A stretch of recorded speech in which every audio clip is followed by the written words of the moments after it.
सदर मजलिस हज़रत मौलाना सैयद अहमद वली फैज़ल रहमानी साहब, इमारत शरिया के दीगर ज़िम्मेदारान, यहाँ मुख्तलिफ़ रियासतों से आए हुए शुरका हज़रात, अभी हम लोग काफ़ी देर से तहफ़्फ़ुज़ औक़ाफ़ के सिलसिले में और जो नया बिल 8 तारीख को पार्लियामेंट में इंट्रोड्यूस करवाया गया है, उसकी क़बाहत के ताल्लुक़ से, उसकी शनाख्त के ताल्लुक़ से बहुत कुछ हम लोग सुन चुके हैं। मैं उन बातों का इरादा नहीं करना चाहता। अभी कर्नाटक के जो मेहमान आए थे, उन्होंने मेरे इल्म में इस बात का इजाफा किया कि सबसे पहले बिहार वक्फ एक्ट बना। अगर ये बात है सही कि सबसे पहले बिहार एक्ट बना, वक्फ एक्ट बना है, तो ये जो वक्फ को निस्तनाबूद करने के लिए, वक्फ को खत्म करने के लिए, वक्फ से मुसलमानों को दस्तबरदार करने के लिए जो बिल इंट्रोड्यूस करवाया गया है, उसका खात्मा भी, उस बिल की मुखालफत भी, उस बिल का जनाजा भी बिहारी से निकलेगा और उसकी पहली कोशिश ये इजलास है। इसके लिए हम इमारत शरिया और यहाँ की मिली तंजीमों और यहाँ के जिम्मेदारों को मुबारकबाद देते हैं और इंशाअल्लाह ये मैसेज पूरे मुल्क में जाएगा कि बिहार से इस बिल के खात्मा के लिए जो आवाज़ बुलंद की गई है 15 तारीख को, अब ये उसी वक्त की आवाज़ थमेगी, रुकेगी जब भारत सरकार इस बिल को वापस ले लेगी। दूसरी बात यह है कि इस बिल की जितनी भी मजम्मत की जाए कम है। सबों ने मजम्मत की है, हम भी इस बिल की मजम्मत करते हैं। और जिन लोगों ने पार्लियामेंट में और पार्लियामेंट से बाहर जिन लोगों ने इस बिल की मुखालफत की है, मजम्मत की है, हम यहाँ पर मौजूद सारे के सारे शुरका, उन तमाम लोगों का तहे दिल से शुक्रिया अदा करते हैं। हजरात, हिंदुस्तान में इस्लाम कब आया एक लंबी तारीख है, लेकिन आपको सुन करके हैरत होगी कि पूरी दुनिया में सबसे ज्यादा वक्फ जायदाद सच्चा कमेटी की रिपोर्ट के मुताबिक अगर कहीं है तो वो हिंदुस्तान है।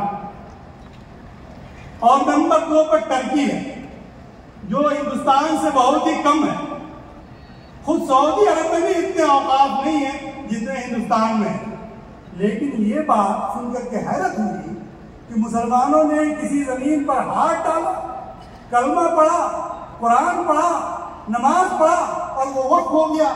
ये निहायत ही गोया नासमझी की बात है।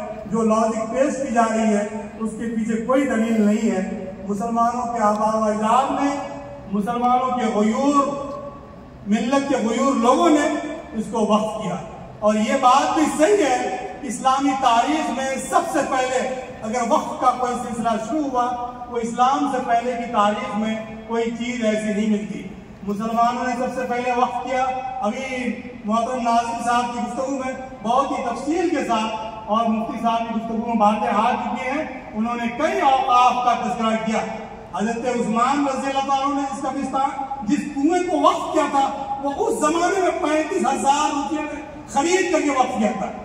ये सिर्फ अल्लाह के रसूल सल्लल्लाहु अलैहि वसल्लम की तरकीब, आप सल्लल्लाहु अलैहि वसल्लम की जो तलकीन, नसीहत और मुसलमानों के सिलसिले में जो बेदारी की बातें कही गई थी, उसका नतीजा था कि उस वक्त 35,000, क्योंकि आज भी बड़ी रकम होती है, उस रकम से कुआं को खरीद करके वक्फ किया गया था।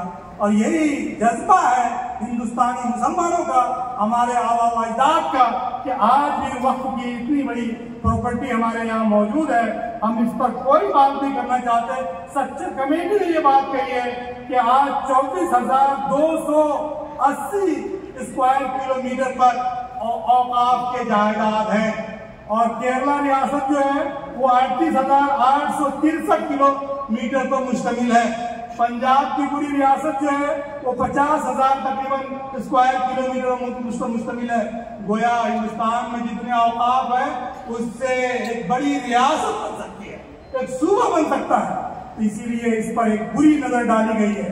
और आपको सुनकर के हैरत होगी, मुसलमानों को बेदार होना चाहिए कि सिर्फ इतना ही नहीं कि ये वक्फ की जायदाद को हड़पने की कोशिश है, ये पिटीशन दायर किया गया है, PLI दायर किया गया है कि ये वो मुगल बादशाहों की प्रॉपर्टी है, अब बादशाह खत्म हो गई, ये भारत सरकार की प्रॉपर्टी हो जाएगी। इसकी पिटीशन जो है ऑलरेडी दाखिल की गई है। लिहाजा मुसलमानों को इस सिलसिले में बेदार होने की जरूरत है।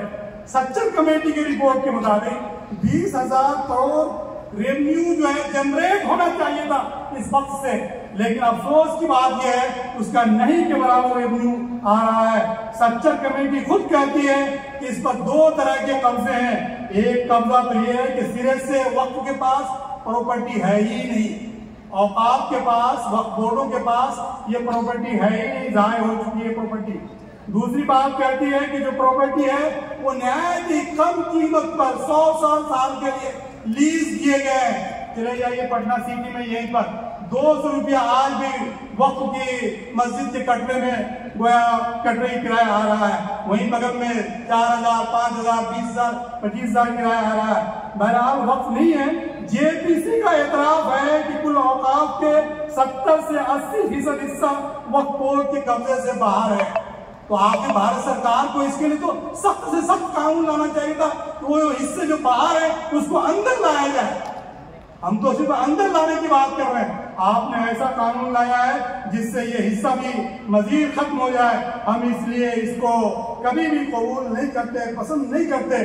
खास तौर पर ये जो सेक्शन 40 है जिसके जरिए से वक्फ बोर्ड का पूरा अधिकार था, आपने उसको खत्म कर दिया।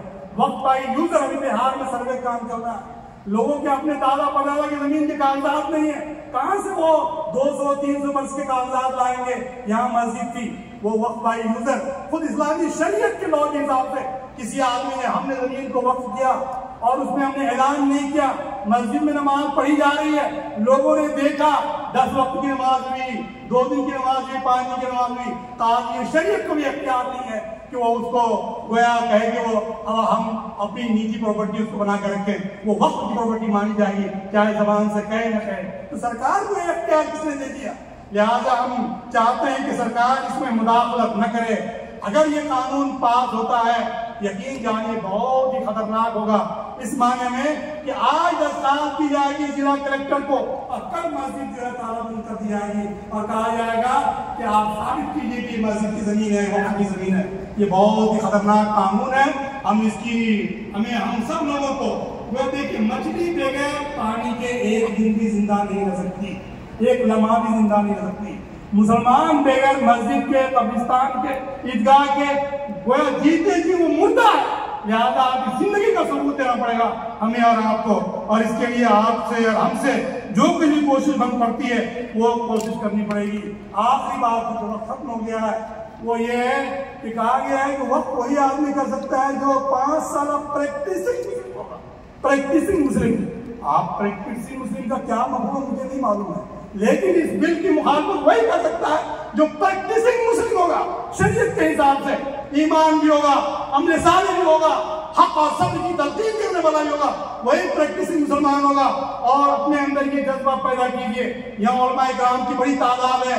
मैं चाहता हूँ कि उलमाए किराम इस पैगाम को, इस मैसेज को ले जाए कि हिंदुस्तान का एक मुसलमान, और पूरी दुनिया की बात हम नहीं करते, हम अपने खित्ते की बात करते हैं। हमें प्रैक्टिसिंग मुसलमान बनना है, हमें 4 वक्त की नमाजी नहीं बनना है, हमें आधा अधूरे ईमान वाला नहीं बनना है। प्रैक्टिसिंग मुसलमान, भारत सरकार के क्या मंशा है मुझे नहीं मालूम, लेकिन हम में से हर शख्स साहिब ईमान होगा, साहिब अमाल होगा, साहिब अखलाक किरदार होगा।